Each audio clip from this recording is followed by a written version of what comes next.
poderíamos estar fazendo tantas outras coisas. Depois de uma semana de trabalho, poderíamos ter um tempo para nós mesmos, para as nossas famílias, fazendo coisas interessantes, coisas gostosas, lazer, qualquer tipo de lazer mais prazeroso. Inclusive, o mundo nos acha tolos por estarmos aqui nesta manhã. Não faz sentido um tempo tão precioso e tão raro na nossa semana, em que nós poderíamos fazer tantas coisas, e nós nos reunimos aqui, e o mundo diz que isso é sem sentido, não encontra nenhum proveito num tempo como esse, um tempo de culto. E eu pergunto para você, meu irmão, você filho de Deus, quem te garante, quem me garante que de fato esse tempo aqui traz algum proveito para as nossas almas? Quem garante? Que certeza nós temos que de fato vale a pena estar aqui nesta manhã? Que na verdade tudo que nós estamos fazendo não passa de esforços humanos ou talvez ilusões humanas, mas que quem garante que nossas canções estão passando desse telhado? Que de fato faz sentido nós estarmos aqui? O que nos garante, em primeiro lugar, é a promessa do nosso Salvador. Faz sentido nós estarmos aqui porque Jesus prometeu que onde estivessem 2 ou 3 reunidos no nome dele, ele também estaria ali. Então faz todo sentido nós estarmos aqui nesta manhã, porque a presença de Jesus está aqui nesta manhã. Ele está conosco. Ele está recebendo os nossos louvores. E de fato, Ele está se agradando dos nossos louvores. É só por isso que faz sentido nós estarmos aqui. Se não fosse a presença de Cristo, isso aqui de fato seria vazio, sem propósito, sem serventia. Mas em segundo lugar, faz sentido que nós estejamos aqui nesta manhã por causa da bênção, do ministério ou do serviço do Espírito Santo em nosso favor. Perceba que nós nos motivamos e nós nos dispomos a estarmos aqui nesta manhã para fazermos algo para Deus. Nós queremos estar aqui para apresentar algo para Deus. Os nossos louvores, nossas palavras, nossos pensamentos, nossas ofertas, nós queremos entregar algo para Deus. Mas a verdade é que, antes de nós fazermos algo para Deus, se o Espírito Santo não estiver fazendo algo por nós nesta manhã, de nada adiantará os nossos esforços. Serão verdadeiramente esforços vazios, trabalho vazio, trabalho sem sentido. Então, nesta manhã, com muita humildade, a nossa esperança é que o Espírito Santo haja em nosso favor. Na bondade, na fidelidade, na promessa de Cristo, nós estamos aqui porque nós temos essa esperança de que o Senhor Jesus, de fato, enviará o seu Espírito, nos encherá com o seu Espírito, nos abençoará com o seu Espírito, porque se o Senhor não fizer isso, nós sairemos por essas portas e terá sido sim, uma reunião vazia. Se não for assim, sairemos daqui verdadeiramente da mesma forma que entramos, e não é isso que nós queremos. Nós temos essa esperança, nós temos essa expectativa de sairmos daqui diferente. Por isso viemos para cá nesta manhã. e sairemos daqui diferente se o Espírito Santo agir, se o Espírito Santo ministrar aos nossos corações. E é por isso que nesta manhã nós queremos aprender mais a respeito de qual é o ministério do Espírito Santo em favor do povo de Deus. O que o Espírito Santo deseja fazer no seu e no meu coração nesta manhã. E Ele há de fazer, enquanto meditamos na palavra de Deus, Ele há de ministrar tudo aquilo que Ele tem para cada um de nós nesta manhã. Abra sua Bíblia no Evangelho de João, capítulo 16. E nós vamos ler do versículo 1 até o versículo 15. Buscando aprender qual é o ministério do Espírito Santo em favor do povo de Cristo. O que o Espírito Santo deseja realizar em nossas vidas, na sua vida nesta manhã. Queremos estar alinhado ao propósito do Espírito nesta manhã. Não queremos nos encher de nós mesmos. Ao contrário, queremos nos esvaziar de nós mesmos e que o Espírito Santo nos encha com a presença dEle, com aquilo que Ele tem para nós. O que Ele tem para nós? É o que nós veremos nesta manhã. João 16, do versículo 1 até o versículo 15. Qual é o ministério do Espírito Santo? João 16, a partir do versículo 1, diz assim: Eu lhes tenho dito tudo isso para que vocês não venham a tropeçar. Vocês serão expulsos das sinagogas. De fato, virá o tempo quando quem os matar pensará estar prestando um culto a Deus. Farão essas coisas porque não conhecem nem o Pai e nem a mim. Estou lhes dizendo isso para que quando chegar a hora, lembrem-se de que eu os avisei.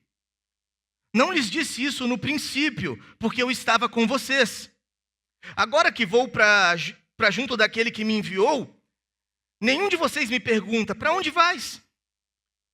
Porque falei estas coisas, o coração de vocês encheu-se de tristeza, mas eu lhes afirmo que é para o bem de vocês que eu vou. Se eu não for, o conselheiro não virá para vocês, mas se eu for, eu o enviarei. Quando ele vier, convencerá o mundo do pecado, da justiça e do juízo. Do pecado, porque os homens não creem em mim. Da justiça, porque vou para o Pai, e vocês não me verão mais. E do juízo, porque o príncipe deste mundo já está condenado. Tenho ainda muito que lhes dizer, mas vocês não o podem suportar agora. Mas quando o Espírito da verdade vier, ele os guiará a toda a verdade. Não falará de si mesmo, falará apenas o que ouvir e lhes anunciará o que está por vir. Ele me glorificará, porque receberá do que é meu e o tornará conhecido a vocês. Tudo que pertence ao Pai é meu. Por isso eu disse que o Espírito receberá do que é meu e o tornará conhecido a vocês. Amém. Vamos orar? Pai Santo, nos colocamos diante da Tua presença. O nosso clamor, ó Deus, é que o Senhor fale conosco. Que o Senhor faça a sua obra em nós. Encha-nos, ó Deus, da presença do Teu Santo Espírito e de tudo aquilo que Ele tem para nós nesta manhã. Ó Pai, humildemente, nos colocamos diante do Senhor com esse clamor. Queremos ser cheios do Teu Espírito, ó Pai. Queremos sair daqui cheios do Teu Espírito, ó Pai. Queremos a Tua obra em nós. Se não for assim, ó Deus, será um tempo vazio, um tempo de ilusão. E na Tua palavra sabemos que não é isso que o Senhor tem para nós. Realiza, Pai Santo, a Tua obra em nós. nos colocamos diante do Senhor, diante da Tua palavra, e clamamos pela Tua bênção, no nome do Senhor Jesus. Amém. Qual é, meus irmãos, o ministério do Espírito Santo? O que Ele faz? O que Ele deseja fazer? O que Ele já está fazendo em nós nesta manhã? Em primeiro lugar, esse texto nos diz que o ministério do Espírito Santo é um ministério de fortalecimento. O Espírito Santo está aqui para nos fortalecer. O Espírito Santo está aqui para te fortalecer. Será que alguém chega aqui nesta manhã sem forças? Será que alguém chega aqui nesta manhã esgotado, sobrecarregado? Nem sabe como chegou aqui. Nem sabe por que veio até aqui. Você não tinha forças. Você não tinha vontade. Talvez você tenha sido tentado nesta manhã a permanecer na sua cama, ligando a sua TV ou simplesmente mexendo no seu celular. Talvez o seu coração tenha tentado te convencer de que isso seria mais proveitoso para você do que estar aqui nesta manhã. E você nem sabe por que você chegou aqui. E você nem vê proveito, propósito em estar aqui. Você precisa do fortalecimento do Espírito Santo. Talvez você já tenha tempos que não vem aqui. Enfraquecido, sem forças. E mais uma vez, não sei por que você veio. Talvez você já esteja a ponto de desistir, de naufragar, abandonar a vida com Jesus, abandonar a igreja. E o Espírito Santo está aqui para te dar forças, para fortalecer o seu coração, para fortalecer a sua fé. Esse diálogo aqui de Jesus é o último diálogo dele com seus discípulos antes da sua morte, antes da sua cruz. O Senhor Jesus, ele já passou por aquele momento, naquele salão amplo, onde ele celebrou a Páscoa com seus discípulos, estabeleceu a ceia do Senhor com seus discípulos, e agora o Senhor Jesus, depois de Judas ter ido embora para cumprir a sua traição, Jesus chama os 11 restantes e fala: vamos para o jardim. E ali ele chega no jardim com seus discípulos, o jardim do Getsêmani, um lugar conhecido, um lugar familiar para eles. E naquele jardim, Jesus continua o seu diálogo, na verdade, os seus últimos ensinamentos para os seus discípulos. E o que nós percebemos aqui é que o que Jesus tem para os seus discípulos neste momento é um aviso difícil. Jesus, ele está falando que daqui em diante as coisas não serão fáceis, as coisas serão complicadas. As palavras de Jesus são duras. Jesus fala: vocês vão morrer. Jesus fala: vocês serão assassinados. Aquele, versículo 2, que os matar, ele pensará que está fazendo isso em obediência a Deus, está prestando um culto, um serviço a Deus. Tempos difíceis virão. E eu tenho dito isso para que vocês não venham a tropeçar. A palavra é para que vocês não venham a se escandalizar. O que significa se escandalizar no Novo Testamento? Significa um tropeço que vai me levar para longe da fé. Eu vou me desviar da fé de tal modo que eu já não retornarei mais.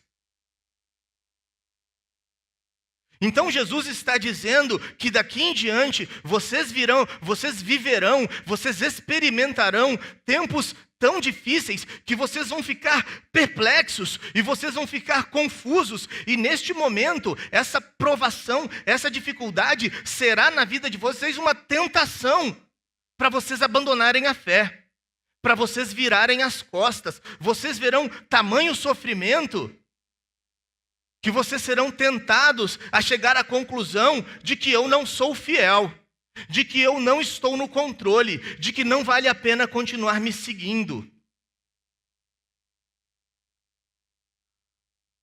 Será que alguém aqui nesta manhã está sem forças desta maneira? A sua mente, o seu coração tem te tentado a este tipo de conclusão? As suas expectativas foram frustradas? O seu sofrimento tem se prolongado? E você está perdendo as suas forças. No seu coração, faz cada vez menos sentido continuar seguindo a Jesus.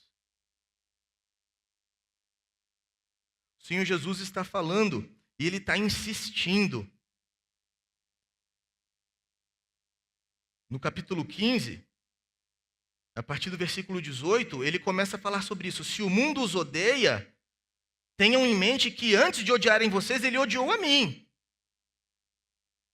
E aí Jesus, então, Ele insiste no versículo 1, eu lhes tenho dito isso tudo. Aí no versículo 4, Jesus diz, eu estou dizendo isso. Eu estou insistindo. Eu já falei e eu continuo falando. Para quê? Para que quando chegar a hora, vocês se lembrem que eu os avisei. Ora, aqui, nas palavras do Senhor Jesus, no Evangelho de João, é um termo muito técnico, muito teológico. Quando Maria, no capítulo 2 de João, ela chega a Jesus falando, acabou o vinho, não tem vinho na festa. Jesus responde, mulher, o que tenho eu contigo? Ainda não é chegada a minha hora. A expectativa de Maria era que naquele momento Cristo fosse glorificado, cumprisse a sua missão, mas Jesus diz, ainda não chegou a hora. Existe uma hora determinada pelo meu Pai para que isso aconteça. Outras vezes, este termo, ele se repete aqui no Evangelho de João. No capítulo 7, no capítulo 8, diz que os inimigos de Jesus tentaram prendê-lo para matá-lo. Mas eles não conseguiram, João diz, por quê? Porque ainda não era chegada a hora. Quando nós vemos, por exemplo, existem outros textos, mas para resumir, no capítulo 13, versículo 1, diz que um pouco antes da festa da Páscoa, sabendo Jesus que havia chegado o tempo, literalmente a palavra é chegada a hora, em que deixaria este mundo e iria para o Pai, tendo amados os seus que estavam no mundo, amou-os até o fim. Então, no capítulo 13, chegou a hora. Chegou a hora, agora chegou. Foi nessa noite que se cumpriu a cruz. O que é a hora? A hora, no Evangelho de João, é este tempo estabelecido por Deus para que o seu único filho sofresse na cruz por pecadores. Mas agora, Jesus está dizendo, chegará a hora na vida de vocês. Mais uma vez, capítulo 16, versículo 4. Eu estou dizendo isso para que, quando chegar a hora, vocês se lembrem de que eu os avisei. Eu não lhes disse isso no princípio, porque eu estava com vocês. Eu nunca disse isso para vocês, mas agora eu estou insistindo.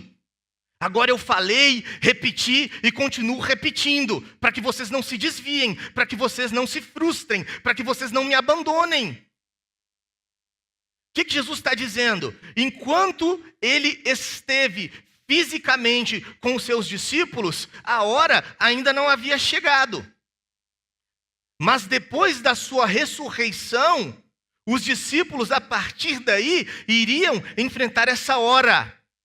Uma hora de inimizade contra o mundo, de confronto, de oposição, de perseguição.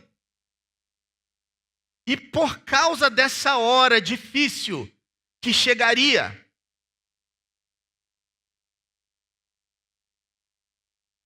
Jesus disse: eu vou enviar para vocês um conselheiro.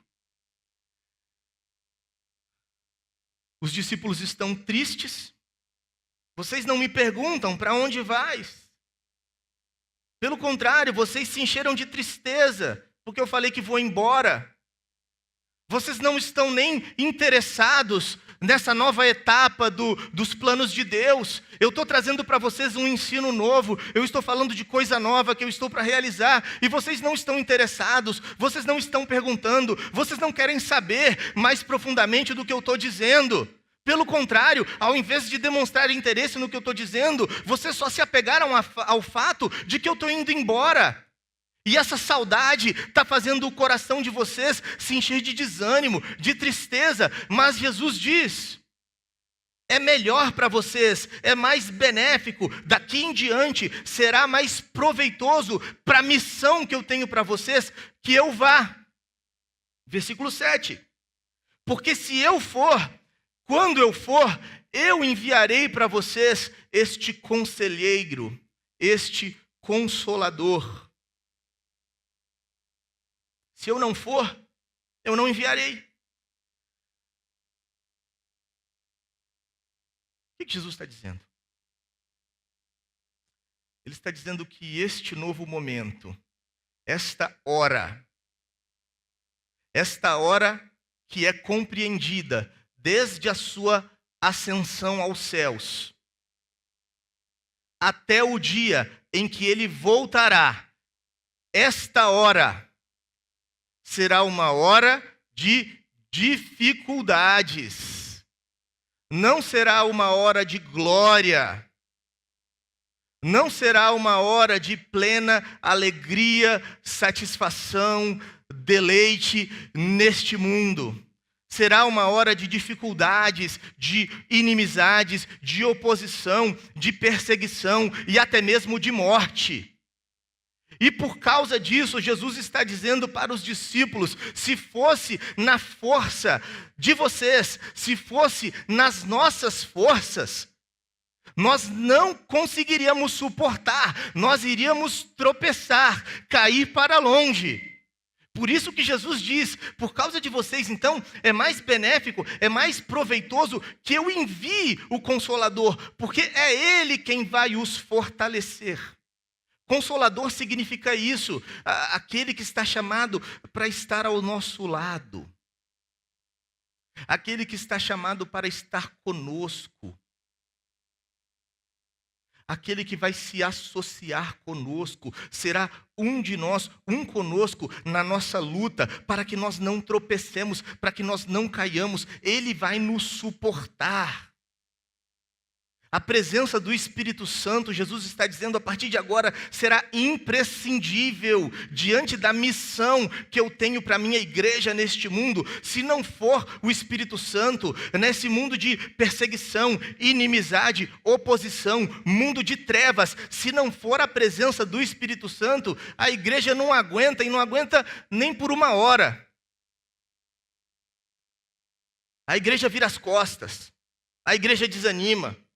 A igreja desiste. Por isso, para vocês, é mais proveitoso que eu envie o conselheiro, o consolador, porque as situações serão difíceis.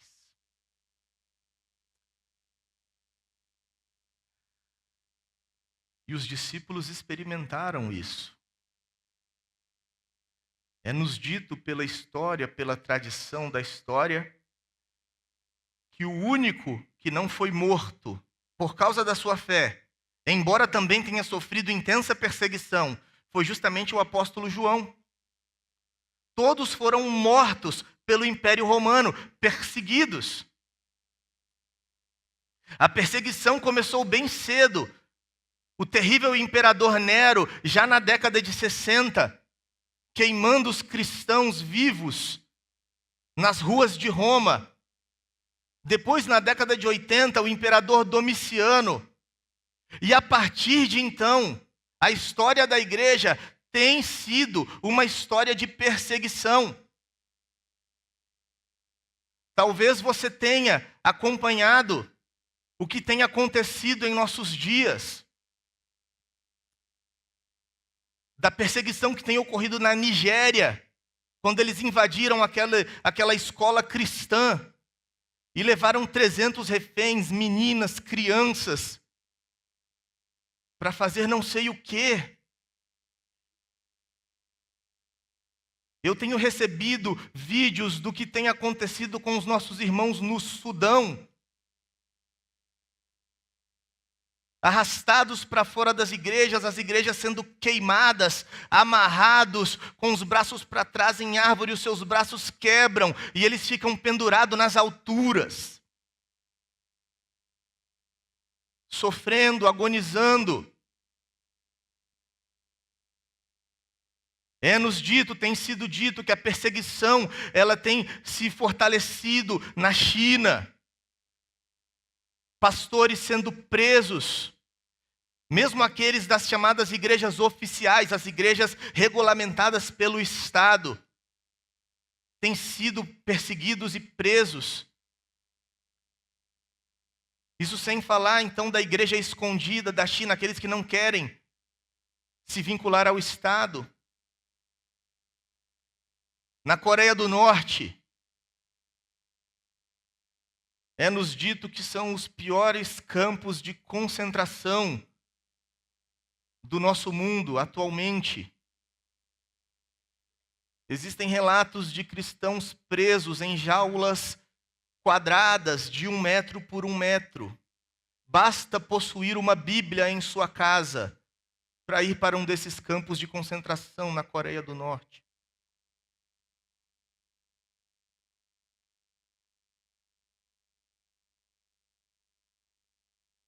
Não é um parque de diversões o mundo. Jesus não falou, eu estou indo para que agora vocês realizem todos os seus sonhos. Jesus falou, eu estou indo, vai ser difícil e eu vou enviar o conselheiro para que vocês permaneçam.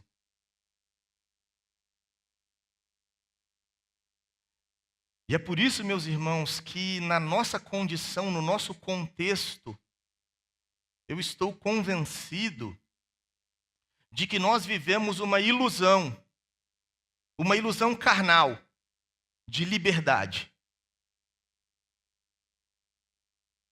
Uma ilusão.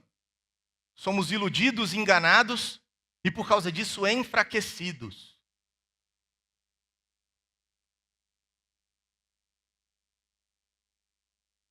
Ninguém nos oprimiu para que nós chegássemos aqui nesta manhã.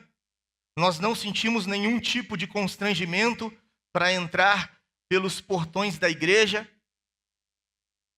Mas sabe, irmãos, poucas semanas atrás, eu estava dando aula aqui no Celebra a Palavra, na classe de novos membros, o curso Integração.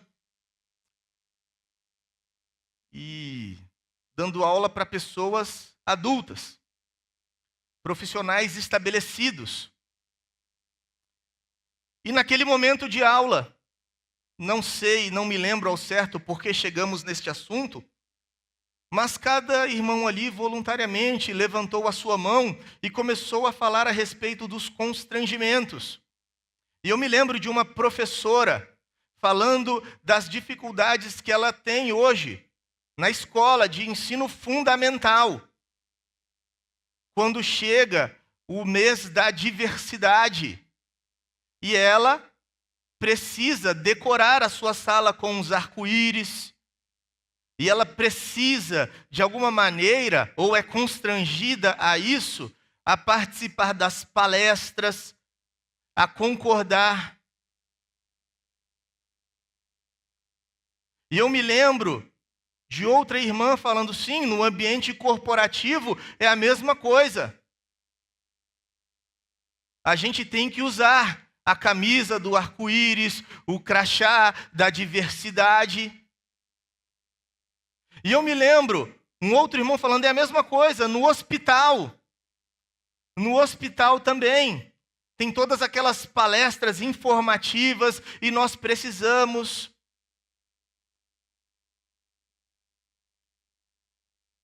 E eu me lembro uma vez conversando com uma pediatra. E ela me dizia no seu hospital ali em que ela trabalhava, enquanto ela dava plantão, uma pediatra cristã, de repente chega uma grávida com a ordem judicial para realizar o aborto. E foi requerido a ela. Ela tinha, não sei porquê, a pediatra tinha que estar ali naquela sala de cirurgia.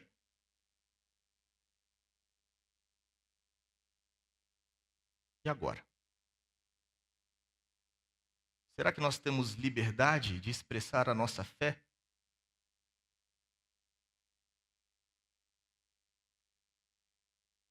Poxa, eu fiz minha faculdade para salvar vidas, não foi para matar.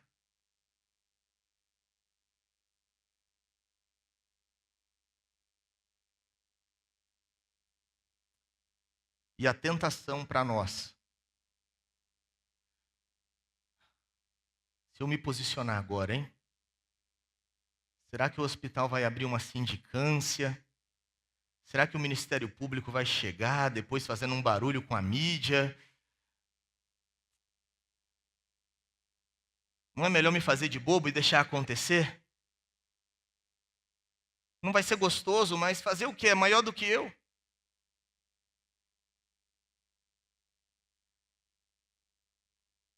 E quando fazemos isso? Porque queremos mais a nossa sobrevivência do que a fidelidade à missão.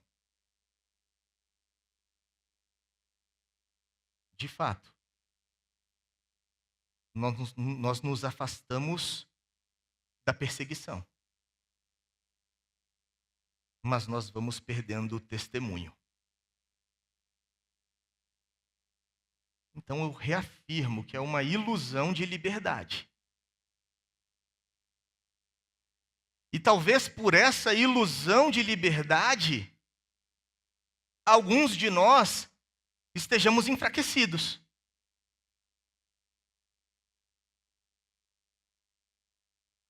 Não faz muito sentido estar aqui. Eu não preciso do poder do Espírito Santo para testemunhar, para me dar coragem, para que eu permaneça. Como assim? Eu não sou confrontado nesse mundo? Minha vida é tranquila? Que força que eu preciso? O mundo é gostosinho. Ninguém se opõe contra mim. Quando se opõe, eu dou meu jeitinho. Eu não preciso de força, de poder para permanecer. E às vezes é por isso que o culto se torna tão descartável. Podemos perguntar para um irmão que verdadeiramente tem sofrido o quanto ele precisa se fortalecer com o povo de Deus. O perigo é real. A luta é real. Eu preciso me permanecer fiel. Eu não posso negar meu Salvador. Eu preciso da força, do poder, do encorajamento do Espírito Santo. Quando nós vivemos essa pretensa, essa ilusão de liberdade, possivelmente nós estamos perdendo a nossa missão. O que importa é a sobrevivência. Eu não vou até as últimas consequências, porque não vale a pena. Eu estou aqui nesse mundo para sobreviver, eu não estou para testemunhar. É melhor sobreviver do que testemunhar. E aí não precisa de força. Não precisa de coragem. Não precisa de consolo. Mas nesta manhã, o Espírito Santo traz cada um de nós aqui para nos relembrar que neste mundo nós temos sim uma missão. E é uma missão difícil. É uma missão de confronto, de inimizade, de perseguição, às vezes velada, mas ela está lá. E nós não prevaleceremos nesta missão, neste tempo difícil, se não for pelo poder do Espírito Santo. Em nós mesmos, nós entramos nos nossos raciocínios, nas nossas desculpas. Valorizamos a sobrevivência, desprezamos a missão, o testemunho. O Espírito Santo, o mesmo que consola, é também aquele que exorta. Nós estamos neste mundo, porque nós temos uma missão. E se não for a força dele, não prevaleceremos na missão. Ele nos traz para nos fortalecer, para que não abandonemos Cristo e o testemunho de Cristo. É somente por Ele, não é na nossa força. É Ele quem faz. Em segundo lugar, o ministério do Espírito Santo é convencer. O motivo do mundo ser tão hostil contra a igreja é porque a igreja tem uma mensagem para este mundo. Nós temos uma mensagem para este mundo, mas o mundo não quer essa mensagem. A nossa mensagem, ela é hostil contra este mundo. Ela não é prazerosa para este mundo. E é por isso que o mundo se levanta contra a igreja. E aqui o Senhor Jesus, então, ele está falando do ministério do Espírito Santo. E ele diz, então, quando o Espírito Santo vier, ele convencerá o mundo. Então perceba que aqui existe uma disputa por ideias, por verdades. O Espírito Santo ele vai precisar convencer, ele vai precisar persuadir. A ideia deste verbo é utilizada em muitos contextos, no grego antigo, numa disputa judicial. Então está ali aquele promotor de acusação e o advogado de defesa, e ambos tentando convencer o júri. Até que chega o momento que o promotor, de maneira brilhante, ele apresenta a sua tese, que o advogado fica envergonhado, ele se cala, ele já não tem mais o que dizer. O promotor venceu a disputa. É isso que o Senhor Jesus está falando que o Espírito Santo precisa fazer com este mundo. É um mundo que está tão convencido a respeito de si mesmo. É um mundo que está tão apegado às suas próprias virtudes, à sua própria capacidade de escolher o bem, de fazer o que é correto, de que, olha, eu sou uma boa pessoa. O ser humano, ele está tão impregnado dessas ideias, que o Espírito Santo precisa vencer essa disputa e convencer. E aí, particularmente, Jesus fala convencer a respeito de 3 assuntos. Convencer a respeito do pecado, da justiça e do juízo. Do pecado, porque os homens não creem em mim. A maior manifestação de um coração apegado ao pecado, de um coração escravizado pelo pecado, de um coração que ainda está em trevas, aprisionado pelo pecado, é o coração que não consegue crer em Jesus. Jesus não falou que o Espírito Santo vai convencer do pecado porque eles não creem numa religião. Jesus não falou nem mesmo, olha, vai convencer do pecado porque os homens não creem em Deus. Jesus falou, vai convencer do pecado porque não creem em mim. E essa é a verdade deste mundo. Este mundo está aberto a todo tipo de religião. Este mundo não é um mundo ateísta. Pelo contrário, é cada vez mais um mundo bem místico, bem religioso. Ele está aberto a todo tipo de religião, só não está aberto a considerar a cruz de Cristo. Meus irmãos, eu me lembro, acho que já tem uns 3 anos atrás, um adolescente da nossa igreja, ele estudava no IFE, o Instituto Federal aqui de Bragança, e ele me convidou para dar uma palestra sobre cristianismo. Minha professora está te convidando. E meus irmãos, naquele momento eu fui muito ingênuo. Eu não imaginava o que estava me esperando naquele convite. E eu falei, claro que vou. Pensando eu que eu iria entrar numa sala de aula com a moçada e falar a respeito do Evangelho e responder perguntas. E de repente, um funcionário do IFE me manda mensagem no meu celular. E estava minha foto ali. E eu nem me lembrei que era o mês de junho. Mês da diversidade, celebrando a diversidade religiosa. Palestra com o pastor Vitor, pai de santo fulano, monge budista ciclano, o líder espírita fulano, o padre católico fulano. Porque a religião e a diversidade religiosa é um patrimônio cultural brasileiro. E eu fui para aquela palestra. E existem irmãos aqui que eu chamei para irem junto comigo, para estarem ali em espírito de oração. Quando nós entramos naquele auditório, não cabia mais um palito. Todas as cadeiras, o chão, todo mundo sentado, gente em pé. E todos os líderes religiosos falando, olha, Deus é um só.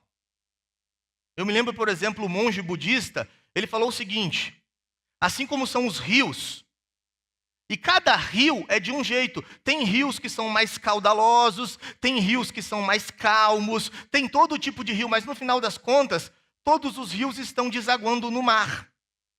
E aquele monge dizia isso. O importante é ter fé. Cada religião é um rio, mas todas estão chegando a Deus. E aí chegou a minha vez. Meus irmãos, eu abri João 3,16. Quem estava lá se lembra disso. Porque Deus amou o mundo de tal maneira que deu o seu único filho, para que todo aquele que nele crer não pereça, mas tenha vida eterna. E eu me lembro que eu comecei falando com aquela moçada, com aquele auditório lotado. Deus te ama muito,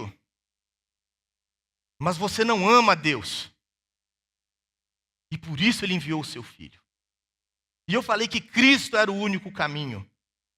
Que o nosso pecado era algo muito enraizado, algo muito profundo. Não é algo que você pode resolver com uma busca religiosa, seja ela qual for. É algo que Cristo tem que fazer no nosso coração, transformando, perdoando, nos fazendo uma nova criatura. Só Ele pode fazer, e Ele faz de graça. Basta que você confie nele. E meus irmãos,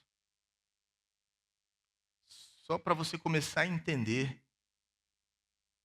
um homem se levantou de lá de trás, depois eu fiquei sabendo que ele era o professor de sociologia, e ele gritava, e ele falava,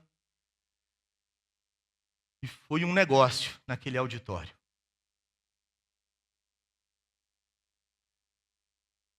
Porque o mundo está aberto, está receptivo a todo tipo de religião. Mas este mundo nunca esteve e nem estará, a não ser por meio do convencimento do Espírito, jamais estará aberto para Cristo. Para que eu preciso de Cristo? Eu sou um homem legal, eu pago minhas contas, eu faço tudo certinho, eu tenho minha fezinha e Deus vai me honrar no último dia. Deus não é amor? Mas quando o Espírito Santo vem e nos convence, nós caímos de joelho.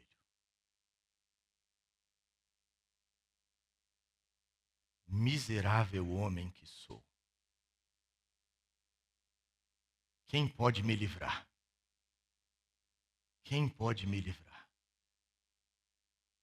Tamanho é o meu pecado. Contra ti e contra ti somente pequei. E meus irmãos, meus amigos, se essa não é a sua opinião a respeito de si mesmo ainda nesta manhã, é porque o Espírito Santo ainda não te convenceu, mas ele está aqui para te convencer.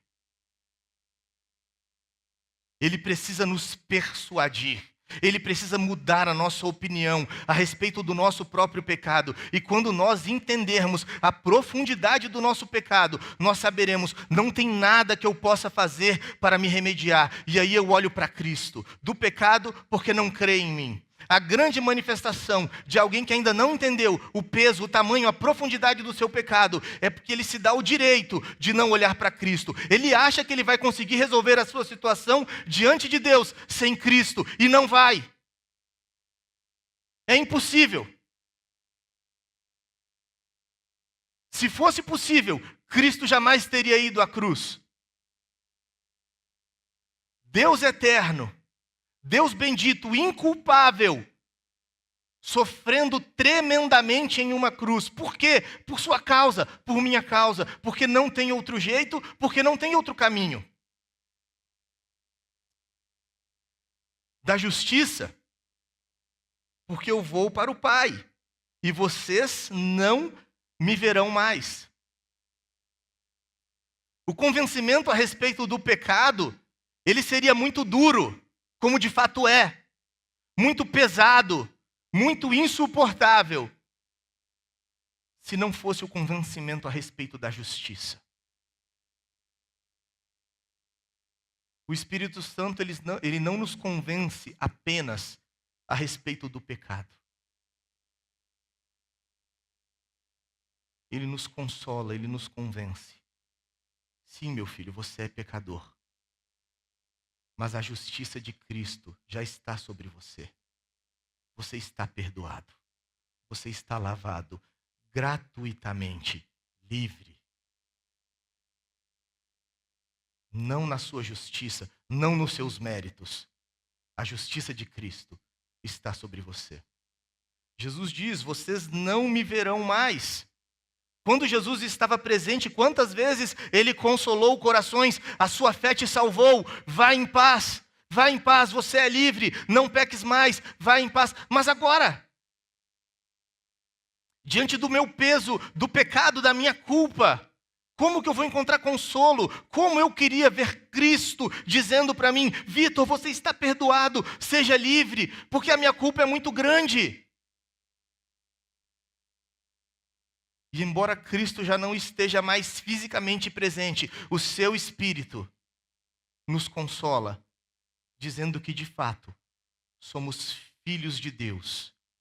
E todo aquele que crer no Evangelho é recebido. Isso é testemunho do Espírito Santo, isso é convencimento, essa é a mensagem da igreja. E do juízo, porque o príncipe deste mundo já está condenado. Este mundo, por mais belo e espetacular que ele seja, com todas as suas realizações, a sua tecnologia, a sua arquitetura, ele já está condenado. Ele já está condenado. O mundo passa, bem como a sua cobiça, mas aquele que faz a vontade de Deus, este permanece para sempre. E o Espírito Santo nos convence.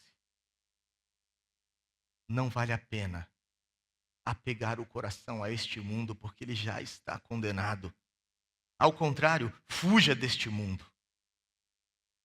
Espere por outro mundo, porque este já está condenado. Essa é a mensagem da igreja.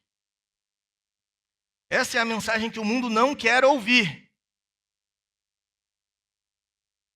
O mundo quer um evangelho gostosinho, de autoajuda, Um evangelho que massageia o ego, as emoções.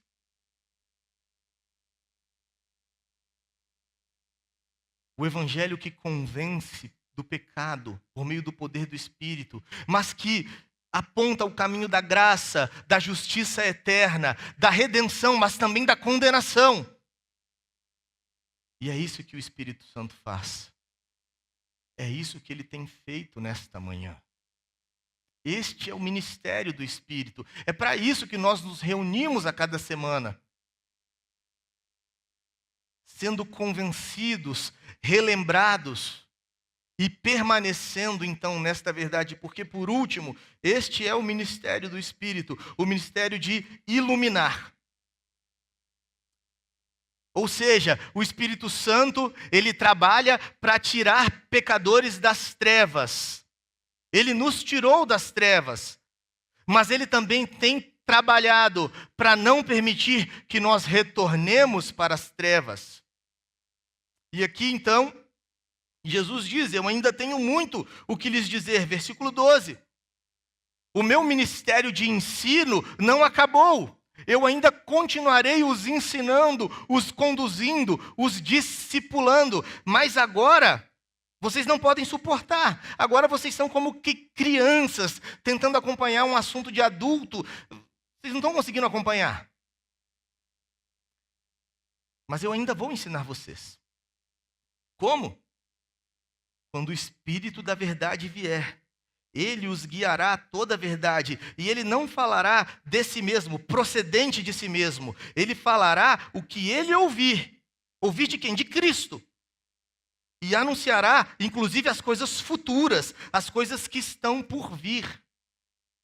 O Espírito da verdade, que vai anunciar a verdade. O que está claro aqui é que existe o espírito do erro. Ou que este mundo é um lugar de erro, de mentira, de engano. E como que nós podemos então conhecer a verdade? Somente se o próprio Deus trouxer para nós a verdade. A verdade, ela não é adquirida pela inteligência, pela ciência ou pelos sentimentos, mas eu sinto. Só pode ser verdade, eu sinto. Quem traz a verdade é o Espírito da verdade. Jesus está falando do ministério do Espírito em revelar essa palavra. Ela é a verdade. Ele inspirou os seus discípulos, os seus apóstolos, para trazer essa verdade. 2 Timóteo 3,16, toda a Escritura é inspirada por Deus. Eu não trago, nesta manhã, nenhuma nova verdade. Eu não tenho poder para trazer nenhuma revelação da parte de Deus. E ninguém tem. Essa é a revelação de Deus. E ponto. Essa é a única verdade. Ao mesmo tempo, embora o Espírito Santo não esteja revelando novas verdades, ele continua nos iluminando. Para quê? Para que nós compreendamos essa verdade e possamos crer nessa verdade. Isso é iluminação. O apóstolo Paulo fala sobre isso em 2 Coríntios capítulo 4. O Espírito, ele está iluminando o nosso coração para que nós possamos compreender os mistérios de Deus, a palavra de Cristo. E inclusive, aqui fica claro, o mistério da Trindade. Muitos dizem que o Espírito é uma energia, uma emanação de Deus. Não, é uma pessoa. Ele vai ouvir. Ele vai falar. Uma pessoa ativa. Este mistério, nós não cremos em três deuses, cremos num único Deus. Um único Deus que existe em três pessoas.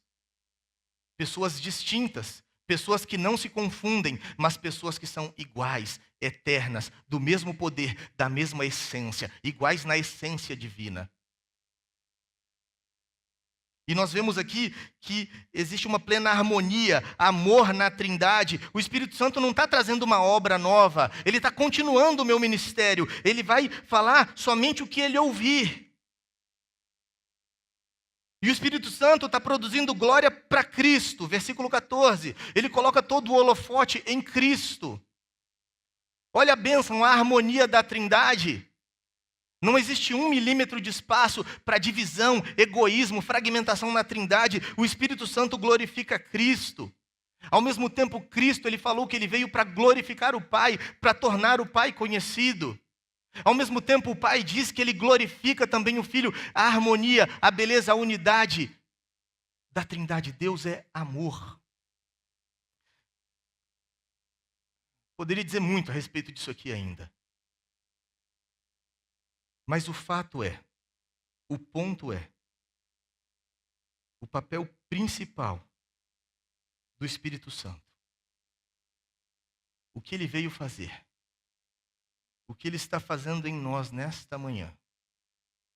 É conduzir a igreja de Cristo, os discípulos de Cristo, para que eles se mantenham firmes, fiéis, apegados a esta palavra. E somente a esta palavra. Essa é a verdade.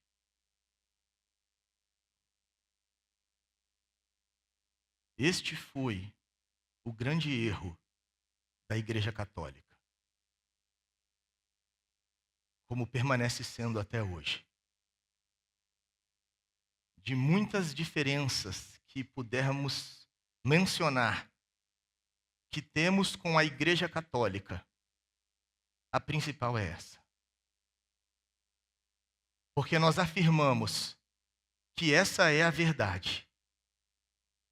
E que somente nela nós nos firmamos. E que nós estamos debaixo dessa verdade. Essa verdade é a autoridade para nós. E a Igreja Católica vai dizer, não. A autoridade é a igreja. Essa palavra aqui é somente um dos elementos de autoridade da igreja. Não é somente as Escrituras. E a partir daí é que se abre margem para todo tipo de doutrinas que nós não concordamos, porque fogem da verdade. Precisamos permanecer somente na verdade. Somente na verdade. Agora, meus irmãos, eu estou terminando. São tempos difíceis para o movimento evangélico. Eu tenho a impressão de que o movimento evangélico está deixando de ser o povo da palavra, o povo da verdade.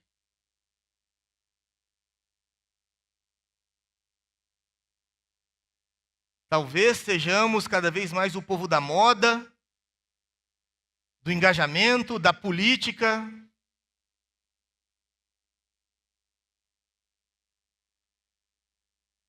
Poucas semanas atrás, eu estava numa rede social e eu vi uma foto de um culto evangélico, batista. Uma grande igreja, muito cheia, com as luzes apagadas, com um telão enorme, com fumaça subindo, com luzes coloridas apontadas para o palco.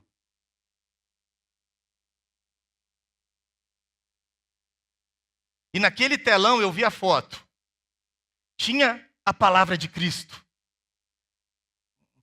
Uma frase, uma citação do Senhor Jesus, talvez em algum dos no Evangelho de Mateus, se me lembro bem. A palavra de Cristo. E do lado da palavra de Cristo, sabe o que tinha naquele telão? Uma imagem de Cristo. Uma imagem. E eu comecei a me questionar. Por exemplo, Quando foi que num culto evangélico nós voltamos a aceitar imagens? Idolatria. Mas a imagem era aceitável porque era a foto do ator do The Chosen. Então a palavra de Cristo, e ali as ovelhas, afinal de contas, elas se sentem mais tocadas, elas têm uma lembrança, uma ligação afetiva com aquele Jesus. Elas podem imaginar melhor a palavra num culto. A palavra não é suficiente. Só para terminar. Gálatas 3, versículo 1. Ó Gálatas insensatos, quem os enfeitiçou? Não foi diante dos seus olhos que Jesus Cristo foi exposto como crucificado? Diante da igreja? Isso é impressionante. Cristo foi exposto, foi visto como crucificado? O que será que Paulo fez nessa igreja? Será que ele fez um telão do The Chosen? Como que Paulo expôs Cristo crucificado? Versículo 5. Aquele que lhes dá o seu espírito e opera milagres entre vocês, realiza essas coisas pela prática da lei ou pela fé com a qual recebem a palavra. Como que Cristo foi exposto? Pela pregação da palavra. Mas quando a palavra deixa de ser suficiente para o povo de Deus,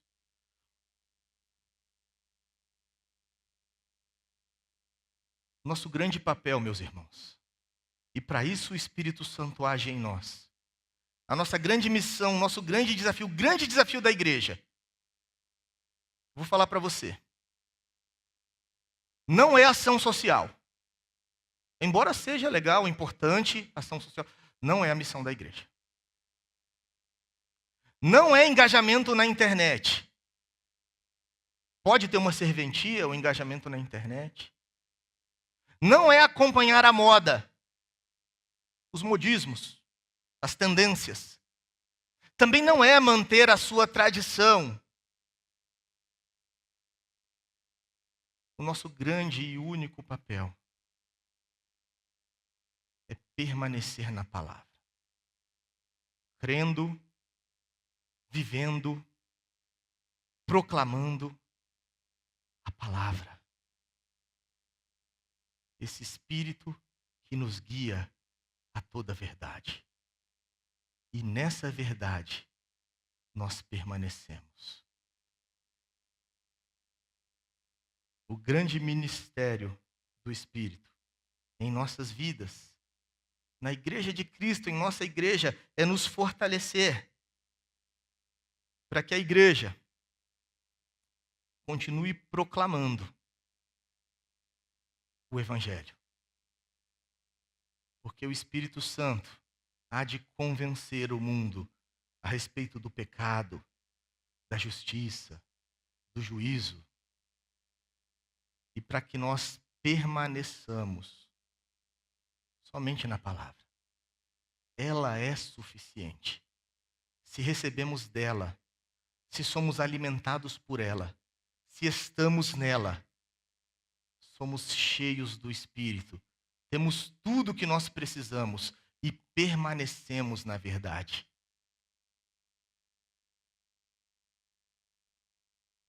Será que algum de nós está aqui desencorajado, sem forças? Será que a palavra não nos traz de volta a ela mesma? Talvez a nossa falta de força seja justamente porque nos afastamos da palavra.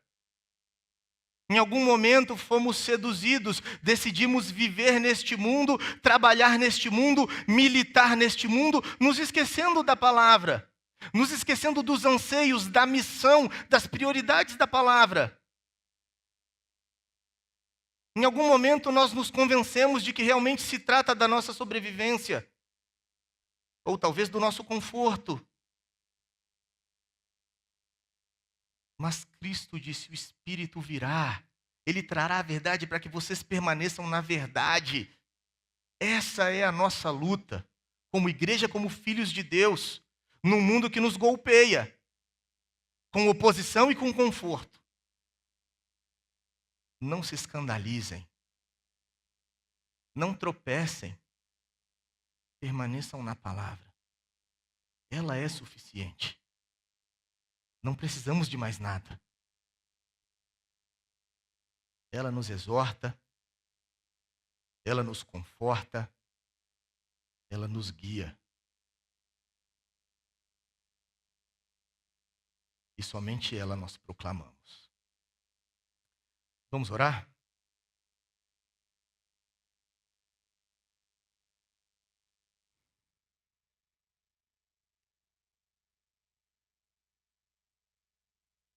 Ó Deus, quem somos nós, Pai, para vivermos neste mundo que é sagaz e que é malvado e que nos golpeia e que nos engana, Pai Santo? Este mundo é difícil. Como que nós vamos permanecer neste mundo sem nos afastarmos do Senhor, ó Pai?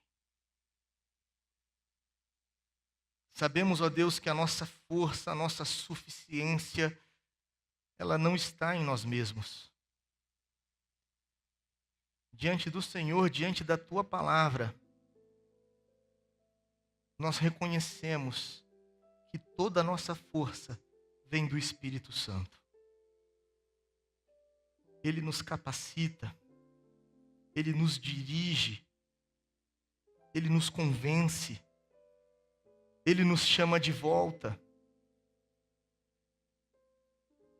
A olharmos para este mundo como um mundo condenado, um mundo de ilusão, um mundo de prazeres transitórios.